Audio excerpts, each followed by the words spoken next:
Una vez más, saludamos desde este lugar a nuestros Face amigos alrededor del mundo, invitándoles para que nos acerquemos a la ventana del mundo de la Biblia. Vamos a darle continuidad al tema los destinatarios de Pablo. Y en esta ocasión vamos a platicar un poquito acerca de los tesalonicenses, o sea, la iglesia de Tesalónica, a quienes Pablo en alguna ocasión, o en dos ocasiones mejor dicho, les escribió una de las epístolas o dos de las epístolas más interesantes que se encuentran en el Nuevo Testamento. El apóstol Pablo estuvo en la ciudad de Tesalónica en su segundo viaje misionero. Hay que recordar que cuando Pablo y Silas y Timoteo salieron de Listra, ellos querían predicar el evangelio en Bitinia y en algunas regiones de Galacia, pero fueron impedidos por el Espíritu Santo. Y luego tuvieron aquella visión del varón macedonio. Inmediatamente pasaron de Troas hacia el otro lado y llegaron a Filipos, que era la primera ciudad. Estuvieron un tiempo predicando la palabra de Dios ahí dejaron a Lucas, y luego Pablo, Silas y Timoteo siguen su camino y llegan a Tesalónica. Tesalónica es una ciudad que antiguamente se llamaba Termas, debido a las aguas termales que hay en ese lugar o que habían en ese lugar. La ciudad se llamaba Termas, pero aproximadamente en el 318, Casandro, que fue uno de los cuatro oficiales de Alejandro Magno, que se dividieron el imperio de Alejandro, Casandro, Lisímaco, Ptolomeo y Seleuco. Ellos fueron los cuatro notables, pero eran más, pero en realidad cuatro fueron los notables. Casandro pues tomó esa parte de lo que era Grecia, y como se casó con una medio hermana de Alejandro que se llamaba Tesalia, entonces él a esa ciudad, a esa región de Termas, le llamó Tesalia. Más está un poco en la región del Golfo de, así se llama el Golfo de Tesalia se llama también.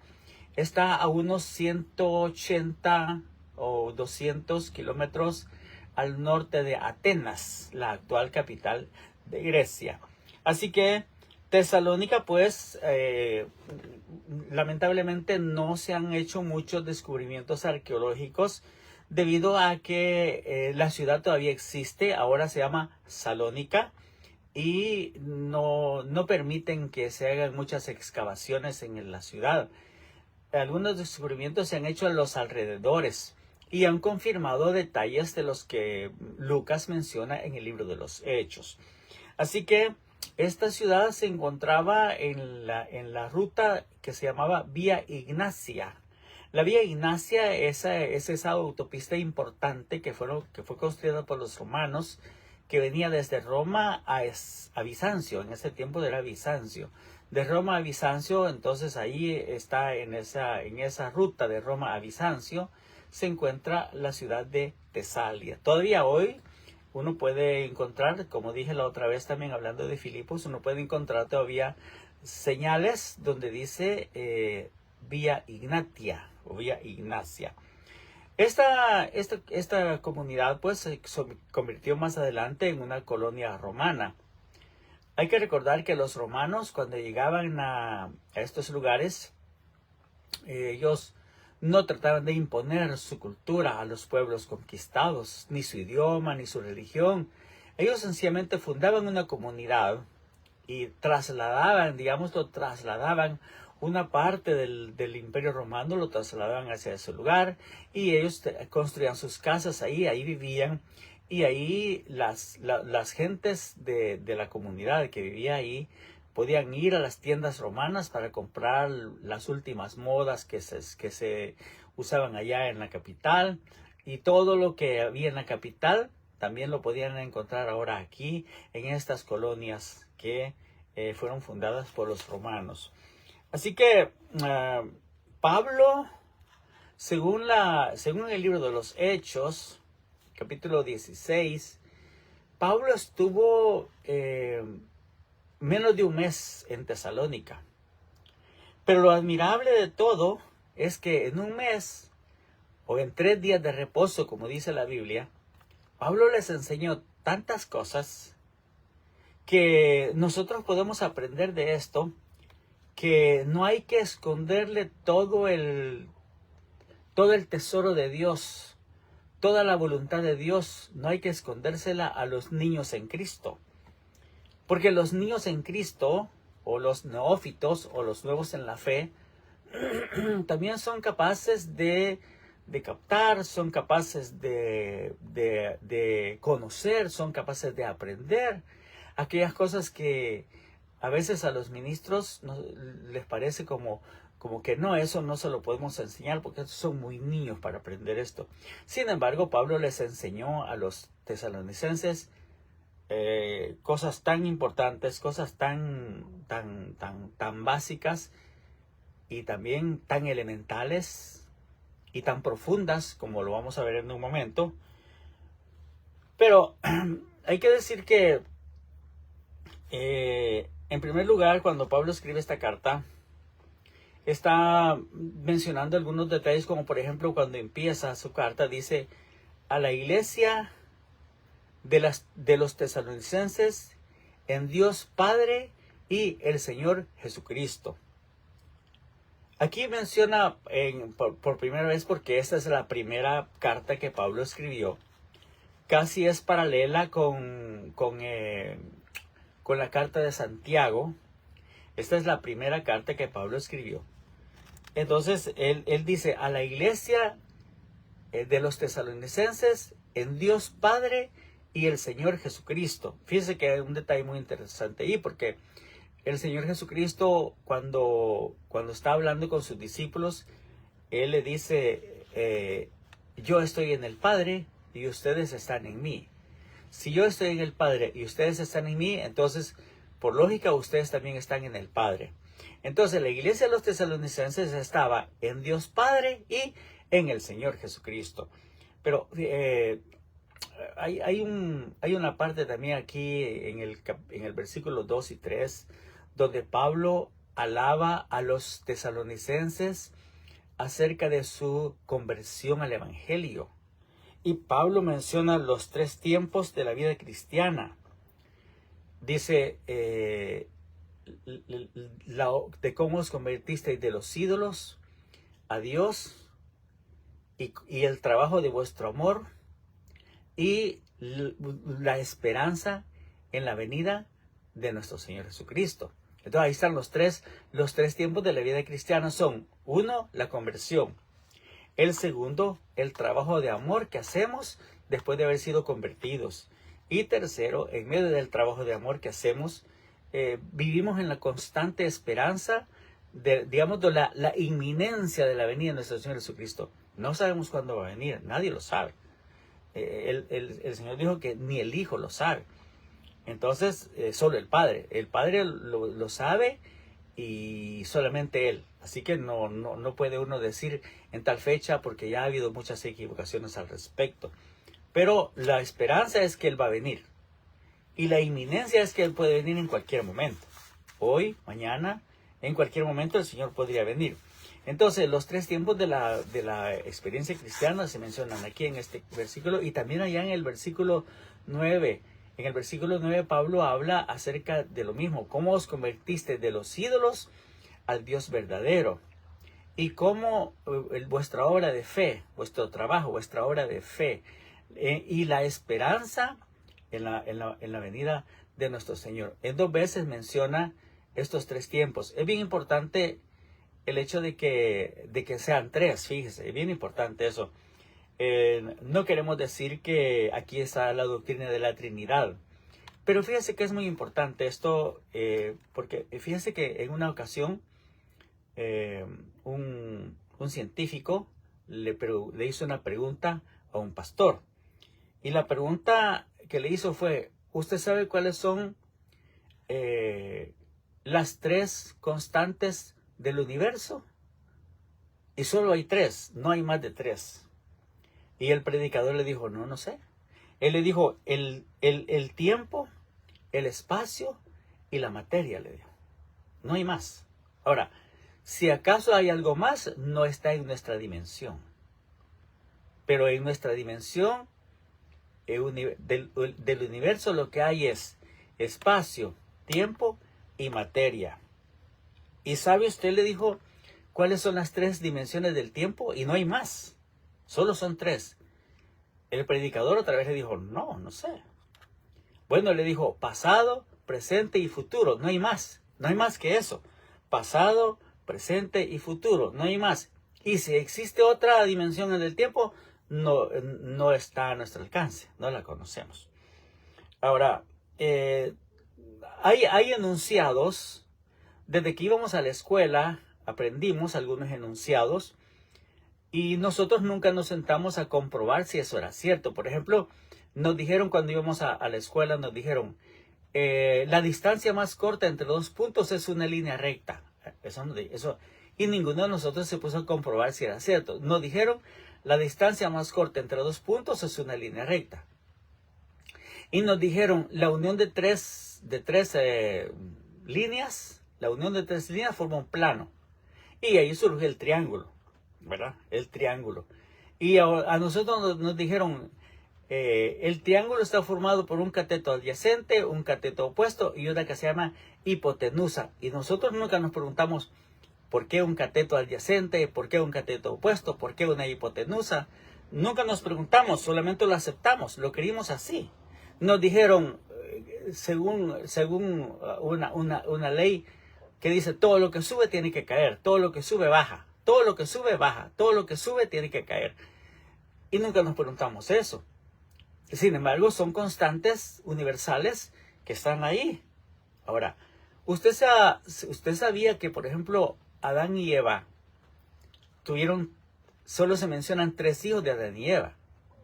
No más. No quiere decir que no tuvieron más. Tuvieron a saber cuántos. Pero en la Biblia solo se menciona 3. Caín, Abel y Set. Nada más. Esos 3. No menciona otros. ¿Por qué razón?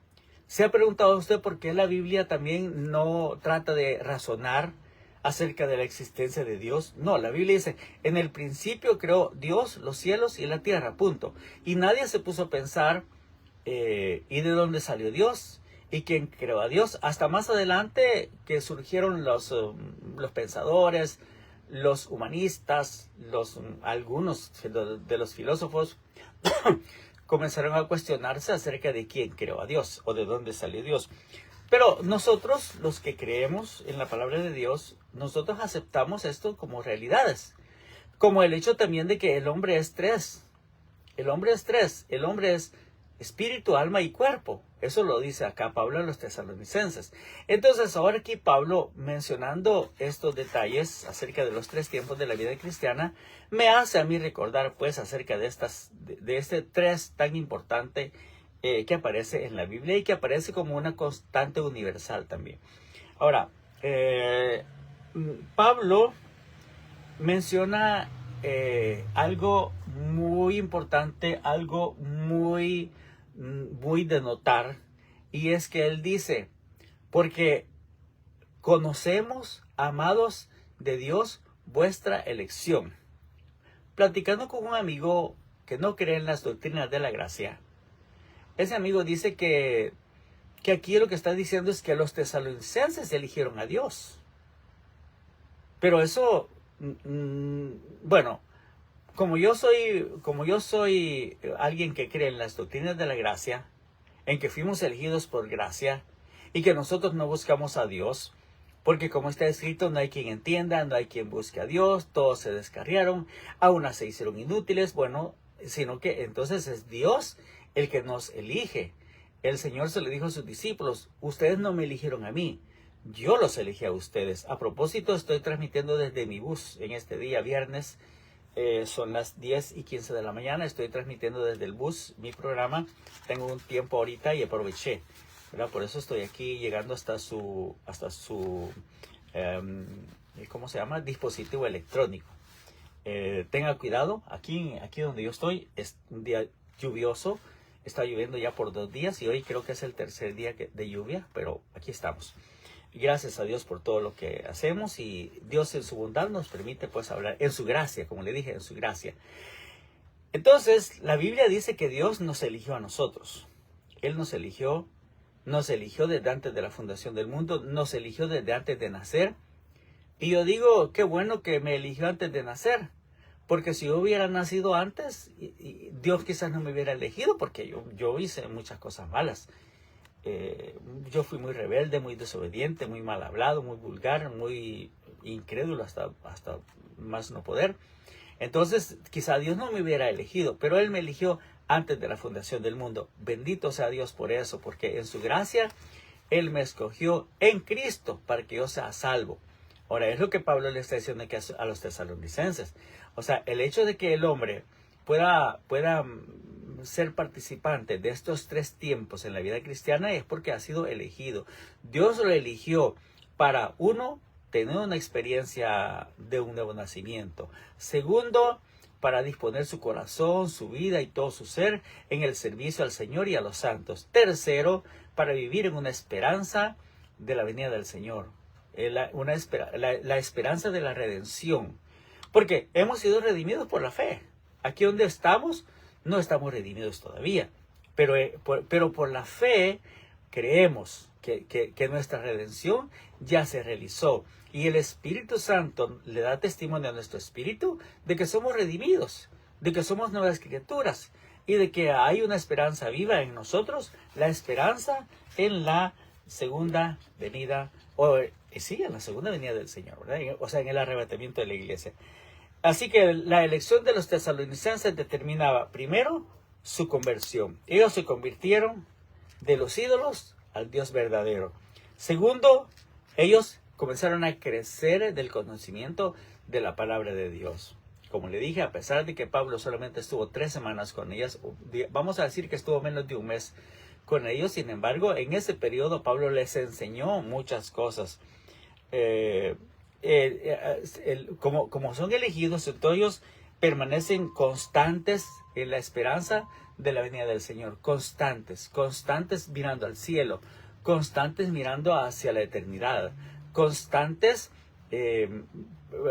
viendo las tribulaciones y todas las situaciones que están viviendo ahí, pero constantes en la esperanza de la venida del Señor. Y ahora también tienen temores.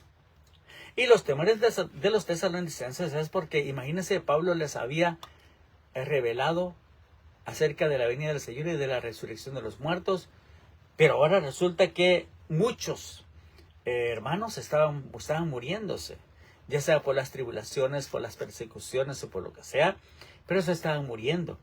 Entonces ahora los tesalonicenses tienen la inquietud: Pablo, ¿y qué pasa con esos hermanos que se murieron? Ellos entonces no van a ser participantes de la iglesia cuando sea arrebatada. Entonces ahora Pablo en esta carta que fue escrita desde Corinto, y fíjese qué importante es que fue escrita desde Corinto, ya le voy a explicar por qué. Pablo aclara un evento profético fundamental. Pablo aclara un evento profético fundamental. ¿Por qué lo digo así, fundamental? Porque definitivamente la iglesia de Cristo, la iglesia del Señor, el único evento profético que la iglesia está esperando es el arrebatamiento de la iglesia. No, amigo, no. La iglesia no está esperando ver a un personaje que aparezca por ahí diciendo que él es el anticristo. La iglesia no está esperando que se empiecen a abrir los sellos. La iglesia no está esperando que el sol se caliente o que el sol pierda su calor, o que la iglesia, el único evento profético que la iglesia del Señor está esperando es el arrebatamiento de la iglesia. El ser arrebatados, el ser quitados de esta tierra, es el evento que la iglesia está esperando. Una vez que la iglesia sea arrebatada, entonces todo lo demás va a empezar a suceder. Todo lo demás. Hablamos de abrir el primer sello para que surja el hombre del cabello blanco.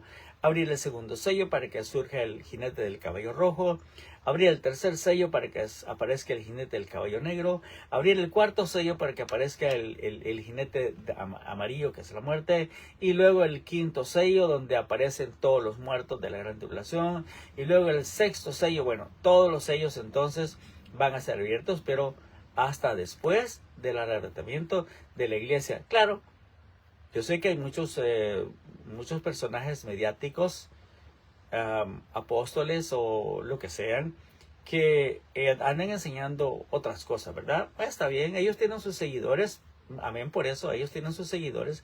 Yo no soy seguidor de ninguno de ellos, yo soy un estudiante de la Biblia y que trato de compartir con ustedes de la manera más sencilla posible el hecho de que la iglesia del Señor va a ser arrebatada. Y después de que la iglesia sea arrebatada y la iglesia comparezca ante el tribunal de Cristo, ese es otro tema. Mientras la iglesia comparece ante el tribunal de Cristo, acá en la tierra se desarrolla ese evento sin precedentes que se conoce como la gran tribulación. Pablo entonces le da una respuesta a los hermanos de Tesalónica en el capítulo 4, versículo 13, donde les dice: tampoco quiero, hermanos, que ignoréis acerca de los que duermen, porque si creemos que Jesús murió y resucitó, también traerá Dios con Jesús a los que durmieron en él. Por lo cual os decimos esto en palabra del Señor, que nosotros que vivimos, que hayamos quedado hasta la venida del Señor, no precederemos a los que durmieron, porque el Señor mismo, con voz de mando, con voz de arcángel y con trompeta de Dios, descenderá del cielo, y los muertos en Cristo resucitarán primero. Luego nosotros, dice Pablo, nosotros que vivimos, que hayamos quedado, seremos arrebatados y recibiremos al Señor a las nubes y así estaremos para siempre con Él. Por tanto, dice Pablo, consolaos los unos a los otros con estas palabras. ¿Por qué le dije que es importante? Porque esto lo escribió desde Corinto.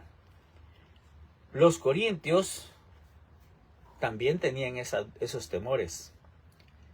Pero como habían escuchado que Pablo les mandó una carta a los tesalonicenses explicándole esto, entonces más adelante Pablo le va a decir a los corintios, ahí en el capítulo 15, les voy a contar un misterio, le va a decir, no todos dormiremos, pero todos seremos transformados en un momento, así, en un abrir y cerrar de ojos, así, en un parpadeo. A la final trompeta, porque se tocará la trompeta, dice Pablo, y los muertos en Cristo resucitarán primero. Luego nosotros seremos transformados, seremos arrebatados para recibir al Señor en el aire. Y fíjense, qué interesante, porque a la otra iglesia de Macedonia, también Pablo le hace alusión a este punto, a los Filipenses, capítulo 3, verso 10, donde les dice, nuestra ciudadanía está en los cielos, de donde esperamos al Señor, a nuestro Salvador, el cual transformará el cuerpo de la humillación nuestra y lo hará conforme al cuerpo de la gloria suya, con el poder con el cual puede también asimismo transformar todas las cosas. Así que pues esta carta a los tesalonicenses, después se le escribió una segunda carta porque pareciera que allá en Tesalónica llegaron algunos maestros a enseñar cosas diferentes a las que Pablo había enseñado. Y llegaron a decir que ya estaban viviendo la gran tribulación y que ya estaban viviendo bajo los sellos y que ya estaban viviendo bajo el anticristo y todo eso. Entonces Pablo les tiene que escribir nuevamente una segunda carta donde les aclara y les dice, no se dejen engañar por palabras ni por carta como si fuera nuestra, en el sentido de que el día del Señor ya llegó. No, el día del Señor no llegará todavía, porque es necesario que se manifieste la apostasía, el hijo de perdición, y aquel el engañador que se levanta contra todo lo que se llama Dios o es objeto de culto. Acuérdense que cuando yo estaba con ustedes se los dije, o sea, Pablo ya les había enseñado eso, pero alguien había llegado ¿cómo se llama? A molestar a los tesalonicenses, diciéndoles, no, la gran tribulación ya estamos viviendo la gran tribulación. Y igual que ahora, ¿verdad? Igual que ahora que hay muchos predicadores que dicen que algunos dicen que estamos en la pretribulación y que ya los sellos ya se abrieron y que, bueno, pues tanta cosa que dicen, ¿verdad? Yo no presto mucha atención a esos engañadores mediáticos. Yo trato de mantenerme en la línea de la Escritura y trato de escudriñarme, trato de examinarme a mí mismo para ver si yo no he sido engañado también, ¿verdad? No va a ser que yo, siendo un estudioso de la Biblia y uno que comparto con ustedes esta gloriosa verdad de la palabra de Dios, de repente salga con que me quedé o con que fui, ¿cómo se llama? Con que fui desechado. Entonces, no, yo me escudriño y trato de mantenerme en una comunión con el Señor. Trato de hacer compromisos con la obediencia, con la santidad y confiado en que la sangre del Señor Jesucristo me limpia de todo pecado. Yo sé que todos pecamos, no hay uno que no peque, es nuestra naturaleza pecaminosa en la que vivimos. Y todos pecamos de alguna manera. Pero la sangre de Cristo nos limpia de todo pecado. El Señor Jesucristo murió por usted, por mí. Él derramó su sangre por usted y por mí. Él murió en la cruz del Calvario y derramó su sangre completamente para limpiarnos de todo pecado. Él resucitó de entre los muertos para darnos esperanza a nosotros. La resurrección de Jesucristo de entre los muertos es el fundamento de nuestra fe. Es el fundamento de nuestra esperanza. Y el arrebatamiento de la iglesia es el evento profético que nosotros esperamos. No hay nada más. No hay nada más porque todo lo que va a suceder después no nos atañe a nosotros. No tiene nada que ver con nosotros como iglesia del Señor. Bendiciones para todos. Cuídense mucho. Vamos a continuar estas conversaciones en otro momento.